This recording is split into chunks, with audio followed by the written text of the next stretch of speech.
Hello, my name is Ivan Payne, and today I will be doing a speech on gun control in the United States. Guns have always been an extremely hot topic in the US, and it's been a very divisive topic amongst citizens. The purpose of this speech is to outline a clear and firm stance on gun ownership in the US and the steps that should be taken in order to possess a firearm. I chose the process of buying and owning a firearm in the United States because it is simply too easy to possess a gun, and firearm transactions themselves should be treated with the caution the deadly weapons themselves deserve. The ramifications of this issue, if left unchecked, will only continue to cause pain and suffering in our country, whether it's from mass shootings, murder, household accidents.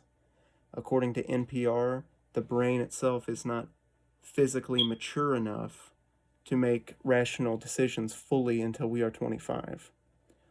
The rules in place are simply not enough to keep others safe, but the gun owners themselves as well. According to the CDC, over 39,000 people died last year from firearm related injuries and incidents. The solution is to simply make buying and owning a firearm have a few more steps in place before you're out on the street with a new gun. For starters, I think you should be 25 years old before you are able to even think about purchasing a gun.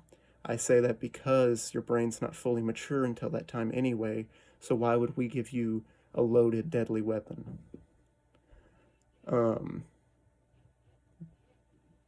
I would also say that buyers should go through not only a background check, but a comprehensive, in-depth mental health screening. We must also ensure that these registered gun owners have been properly trained with the specific firearm that they've just purchased. Training must be mandatory to ensure that the owner is not a danger to themselves and everyone around them, keeping millions of people safe. If we just require the age limit to be upped and mental health screenings to be enacted along with mandatory training, the related injuries and deaths per year for firearms would drastically decrease.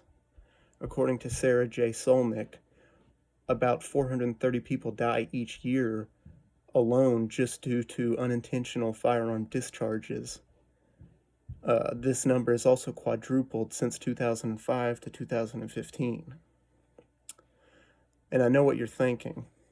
For starters, won't mental health screenings be an enormous and unneeded expense?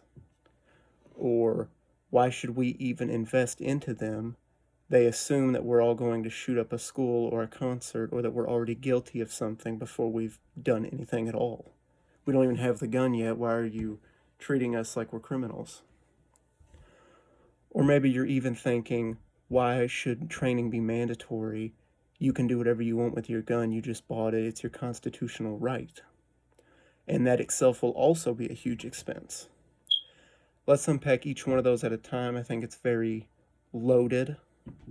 For starters, yes, mental health screenings would be expensive, but they would also open up many jobs due to the enormous need for psychiatrists in order to conduct the screenings. Also, this would ensure that Americans are safe every single day due to keeping guns out of people's hands who should not ever possess them. Second, I understand where you're coming from, and I get the feeling like the screenings are assuming you're already guilty of something that you haven't even done, or that we're just trying to make it sound like, everyone's a suspect or everyone's a bad guy. But these are simply just in place to keep you and your loved ones safe and keep people who should never, ever own a firearm from owning a firearm. The third mandatory training would also open up a ton of jobs for Americans, just like the mental health screenings. On top of that, it would ensure that the gun owner themselves is well equipped to walk around and service with that gun, whether they're going to conceal carry or not, they would be much less of a danger to others and themselves once out on the street. Once we enact these steps into buying and owning guns in our country, firearm death rates will drastically decrease, keeping us and our loved ones safe. If we do not put these policies in place, I think you will see a larger firearm-related death rate, murder rate, whether that's with incidents, injuries, or accidents. If not kept in check and put in their place, gun violence will only get worse, in my opinion.